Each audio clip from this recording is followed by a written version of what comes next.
All right, welcome everyone to the latest episode of the NetOps Expert. As always, my name is Jeremy Rosbeck, and I am the technical evangelist here for the network management solution by Broadcom. And I'm so happy to be joined today by Nestor Falcone. Nestor, can you tell us a little bit about your career, what you have been doing, and what you're doing now for customers at Broadcom? Yeah, hi Jeremy, thank you for having me here. Nestor Falcone, I'm a solution architect based in Barcelona. I have been working for Broadcom for about 12 years now in different roles, SWAT, pre-sales, and solution architect now.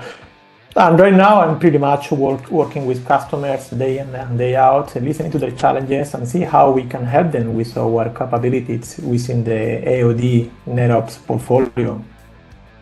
Excellent. Thank you, Nestor. And as previous recordings have suggested, and the folks that listen to our vlog and our podcast know that we talk about IT, but specifically on this video and podcast, we talk about network management, network monitoring, network observability, network visibility, whatever you want to call it.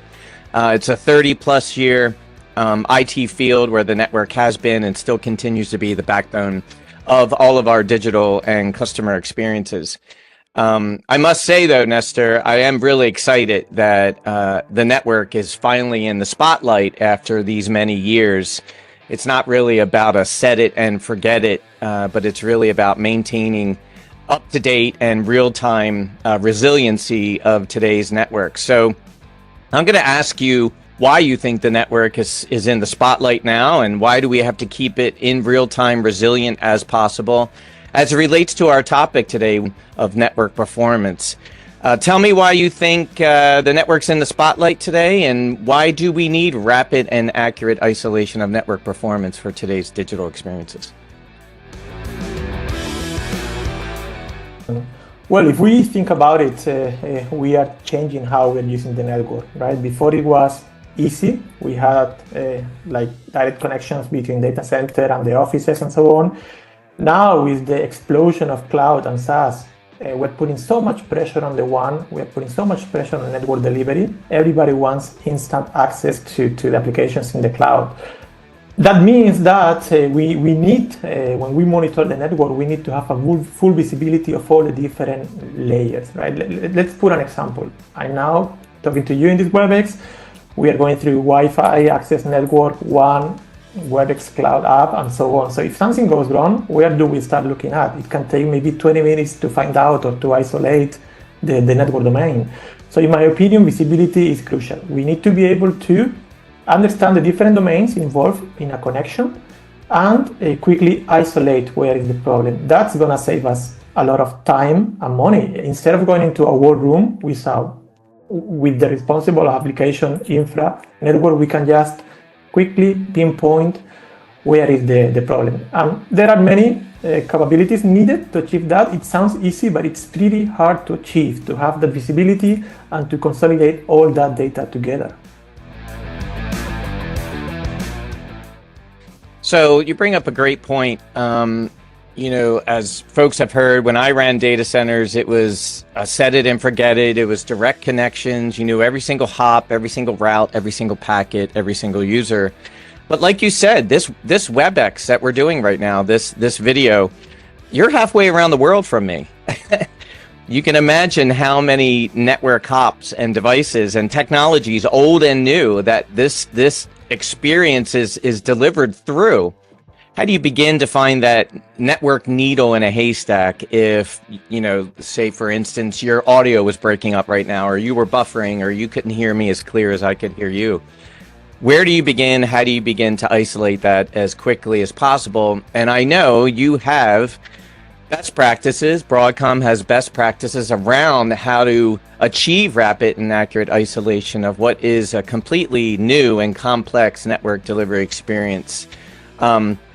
I know we recently put out a white paper around this, and we're going to let our listeners download it and provide that link.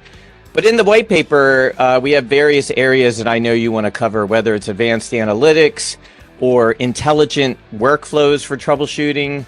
And maybe if we have time, we can get into some customer examples of how they use this. But why don't you start off with what I know you believe is very crucial to any network management and monitoring strategy, which is a unified data model. Can you explain to our listeners exactly what that means and why you think it's important for today's topic? Yeah, definitely. So yeah, how do we achieve this rapid and accurate isolation? It takes time and effort.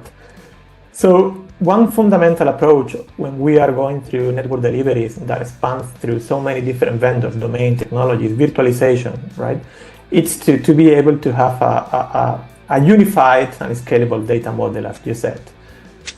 We have disparate data models. When we come to monitor the network, is no longer SNMP only, right? We have many controllers, many components virtualizing the network access, network function virtualization. So it's a chaotic link between two edges. So we need to be able to bring all that data together to acquire the data and unify it and correlate it. So we can compare it. For example, we could look at performance metrics related to wireless along with performance metrics related to one technology, etc. So it's fundamental we provide as a solution a single pane of glass where we can have that visibility that we were talking about before. And once we have that, we can apply, we bubble up under the term AI and advanced analytics, and there are many algorithms under that umbrella. But then is when we start producing quality data that helps the operator, the users, to understand what's going on. And instead of looking at terabytes of data, they can just look at maybe 3-4 insights that tell us where is the issue in that network degradation. So you bring up a good point. I like the fact, because I'm sure we're probably scaring some audience listeners out there when we say collect all the data, data. Well, where do I store it and how much is it going to cost me? And when I want to run a query on it, is it going to take hours to give me some answer? Explain to me how we collect all of this data, network data, whether it's performance, fault, flow, logs, configs, managed or unmanaged networks, you name it. When we collect it, why is it so important to only surface a few metrics that matter to the user? And how does that lead to some of the best practices around the AI and algorithms on that data? Yeah, you point that right, Jeremy. We have so many different layers. It's no longer routers or switches. We have, you said it, performance metrics, flows, modern networks, so different controllers. So we need, as a best practice, a solution that is able to, let's say, to talk many languages. Not only classical SNMP, should be able to connect to different controllers, get that data, and unify that in a single repo, right? We have been talking about this for years now, but it's very important we are able to do the data collection in a vendor agnostic way and to tackle all the domains. So we should be able to trigger synthetic testing to measure user experience, to connect to the controller of an SD-WAN technology to get performance events and so on. And the most important, to do a noise reduction there. We should be able to look at all that data, and we as humans, we no longer have the capacity to filter that. We need to be able to rely on those algorithms to do the heavy lifting for us and surface quality data. And that's, my opinion, the most important. If we have the technology, if we have the compute power to do that now, let's leverage those algorithms to do the analytics for us, and then just surface that data and say, hey, it's not the wireless, it's not the SaaS, it's not the cloud, maybe it's your SD-WAN segment which is having the degradation. So having that possibility to discard quickly where it's not the error and just focus on the problematic area, that is gold. So tell me, we talked about the importance of data. We talked about the unification of that data, the cleaning of that data, the correlation of that data, and even presenting that data in a unified language that network teams can understand quickly, even when that data is comprised of multi-vendor tech. Like Juniper has its own June OS that it uses. Cisco has its own Cisco OS that it uses, et cetera, et cetera. These are languages that are spoken differently. So we've correlated, we've cleaned that data, we've normalized it, and we only surface the metrics that are important for rapid and accurate isolation. But how do we do that, Nestor? Like, say, for example, a core switch in a data center died, and it's a I'm going back years, 6500 catalyst switch with a dozen blades in it, a dozen 48 port blades. So I don't know what the hell 48 times 12 is, but if that entire switch dies, you're talking about a hell of a lot of alarms, a hell of a lot of outage notifications, a hell of a lot of devices that are offline. How do we achieve accurate and rapid isolation of that when you have so much noise? Great point. It's not easy. So I'll do my best to explain what I have in my head. So, yeah, as we said before, we need several technologies, algorithms to do this for us. One example that comes to my head for root cause analysis is what we call inductive modeling technology, IMT.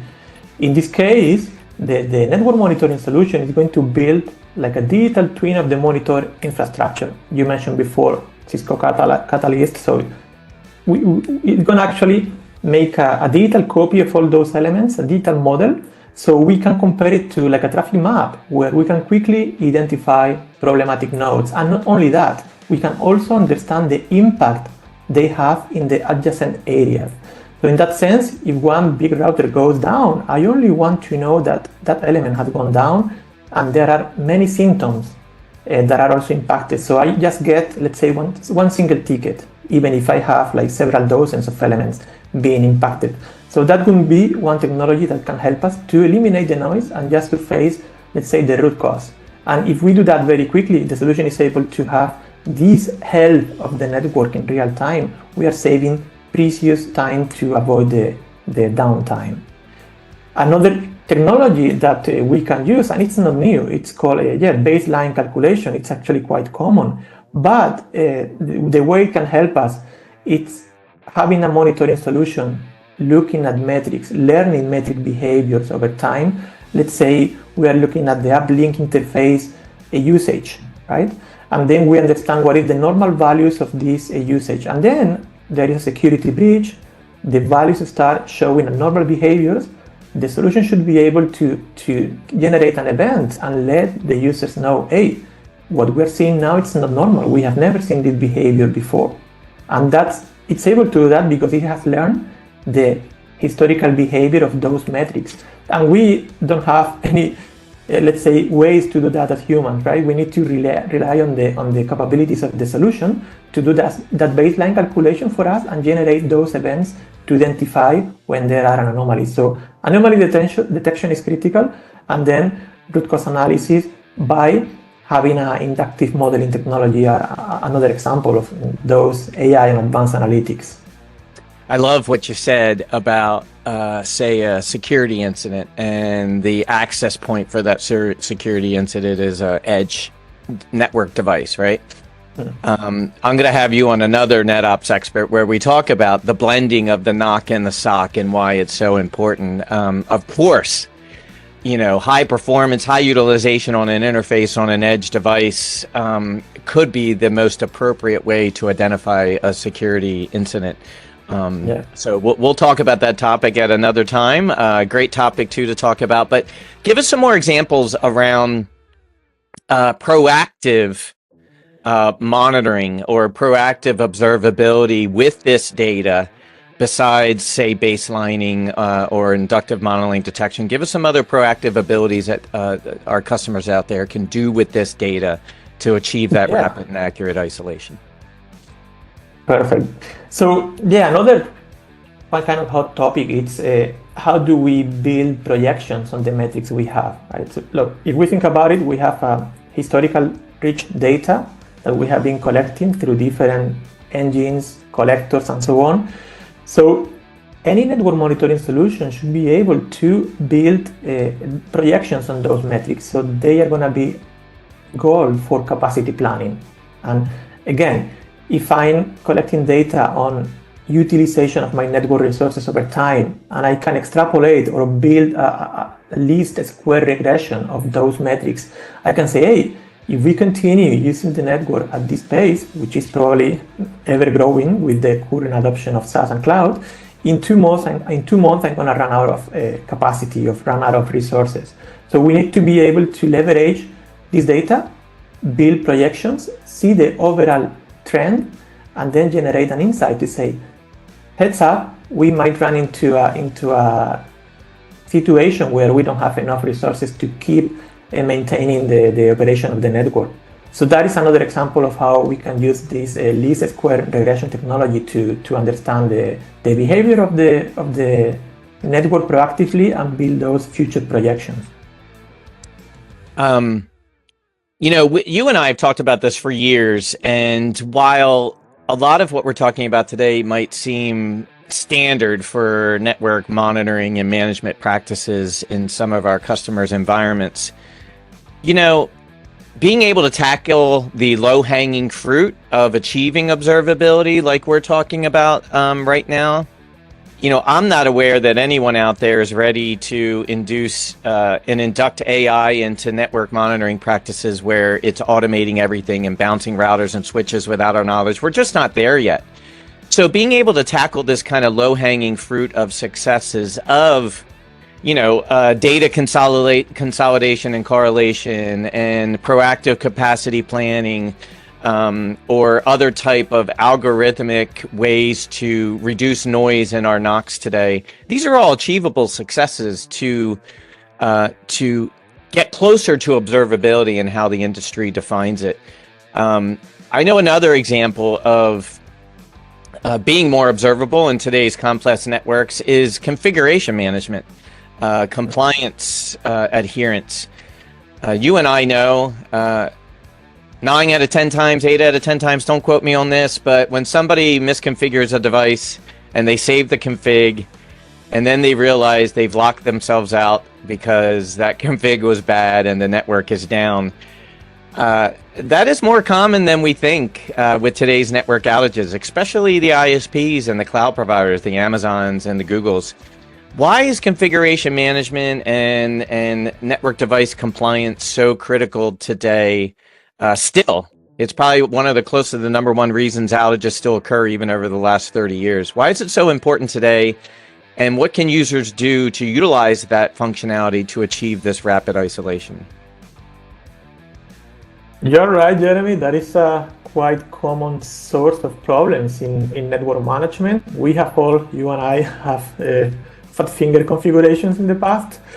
So yeah, it's another component, another dimension of network operations and monitoring that is crucial. And let's be honest, it's pretty difficult to find a solution in the market that span across all performance, flow, also configuration, which we are talking about now, modern networks, and also user experience, right? Pretty much no one can do that in the market except a Broadcom solution. So when we talk about the configuration, having the option to retrieve that data correlated and having a unified portal, that is gold. Let me give you an example. We get a user experience metric alert. Like for example, we are receiving data loss when connecting to a cloud or SaaS application. If we're able to pinpoint that the problem is in our data center, and then the critical device having the issue, we can even inspect the configuration and understand if there have been a rollout, a config management, a change going on that has impacted, and we can immediately identify, clear a ticket, and roll back if needed. The key capabilities that are needed for that is like, hey, config changes, I want to receive notification. I want to be able also to run like a global synchronization or detect outliers. Like, hey, this device is not running as per the policy configuration. So all those are critical capabilities that needs to be available in any network management solution to understand, because in the end, the config of a network device is the intelligence of the network. It's where we say, these are the routines, these are the policies that I want to implement, and so on. So we need to have a clear view, a clear understanding of what is the specific configuration of each device at a given moment, and get events when that changes, when that break a policy, or when there is a security issue in the content of that configuration. So it's fundamental, as you said, network config management. We do provide that out of the box, and that is actually setting us apart when it comes to do a network observability today. Nestor, thank you so much for that information. And, configuration management and misconfigurations and adhering to compliance policies are obviously Still so important, even after 30 plus years ago when we started into network monitoring and management. But as you can see here, and this source is from PC Magazine, network outages cost a lot of money. So you and I are talking about, rapid and accurate isolation for NOC teams to find the root cause of issues. But every second counts, right? Every hour counts, every day counts. And we can see here some of the largest outages recently, the business impact of those outages, the revenue impact of those outages. So again, so important to continually be able to manage configuration and compliance adherence, because the bottom line is that it's such an impact on revenue today, especially as you mentioned, the internet and networks being so core to today's digital experience. So I know we only have a couple topics left in our best practices for rapid and accurate isolation, but tell me a little bit more about why flow data is so important, and even anomaly detection inside of flow data for managed and unmanaged networks. And then Nestor, just remind our listeners again what we define as managed and unmanaged networks and why flow data is so important in those unmanaged areas. Perfect. Yeah, so let's say managed networks, in the past is everything we had in the data center we could manage, control, and we were the kings of that network.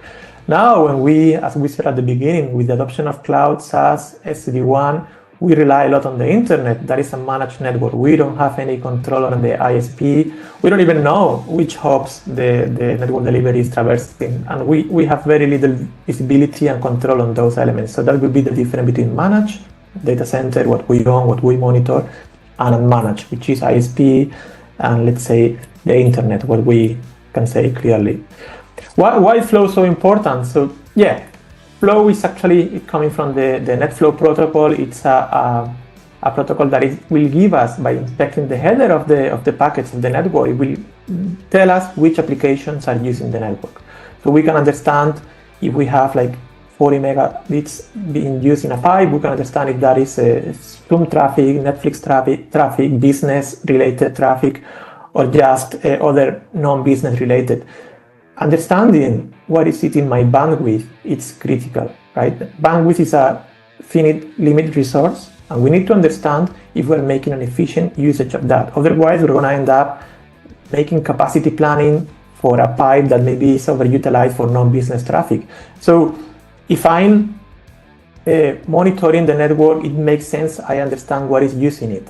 It makes sense that, hey, is all these, let's say, allow traffic, or do I have any kind of application going to unknown nodes? Or be able to understand what is inside of those networks can only be achieved when we do flow monitoring, flow analysis, and be able to raise also flow anomalies. So that would be in a nutshell why it's so important to incorporate flow to the network monitoring, and why it can help us to understand the composition of those elements consuming my bandwidth.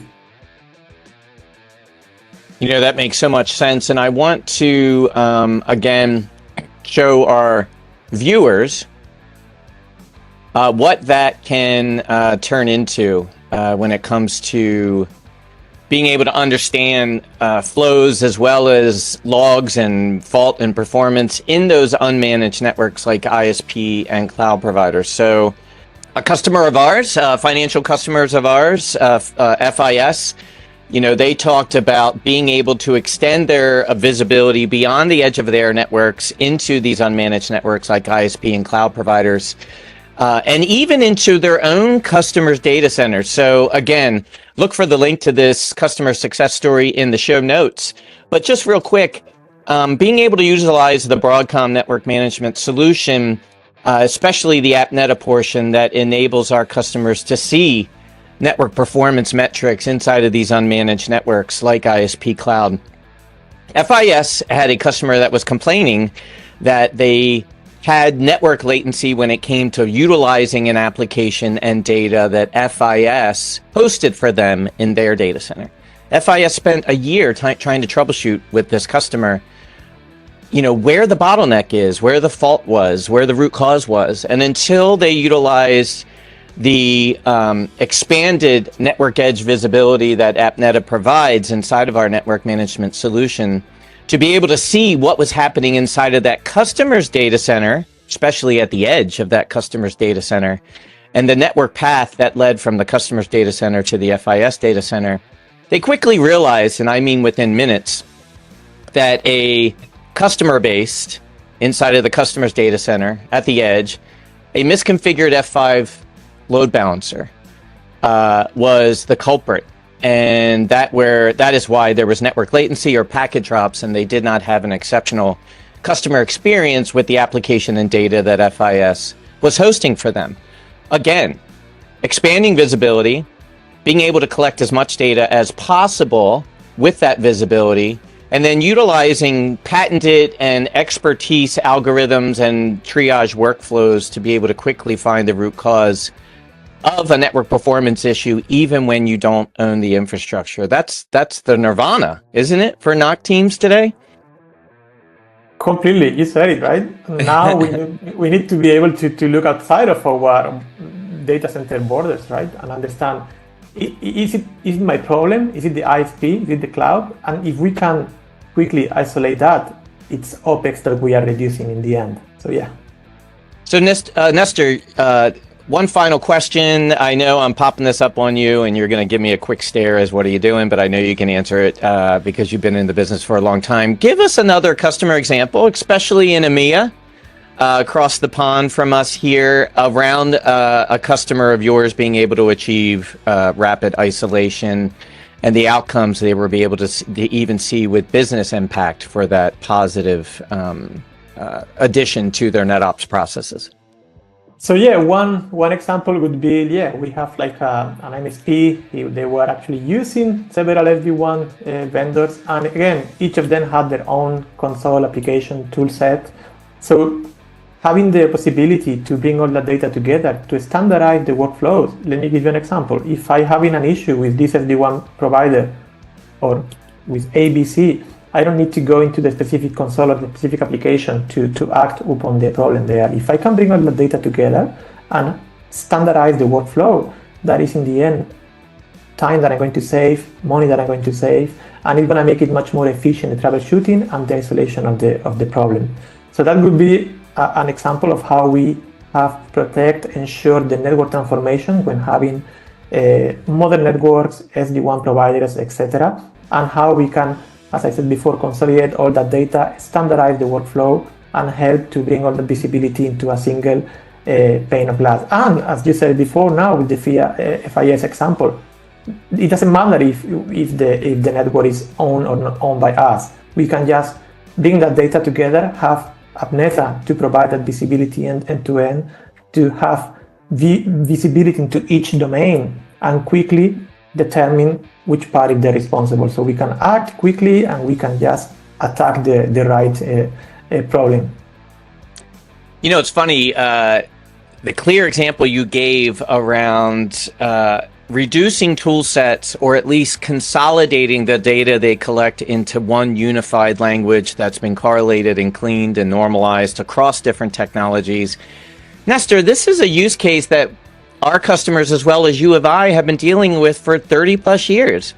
Too much data in too many different places that aren't talking to each other. It's like that low-hanging fruit of achieving NetOps success that's been around for decades. It's just gathering your data and doing something with it intelligently and quickly, which leads to so many other successes inside of network triage.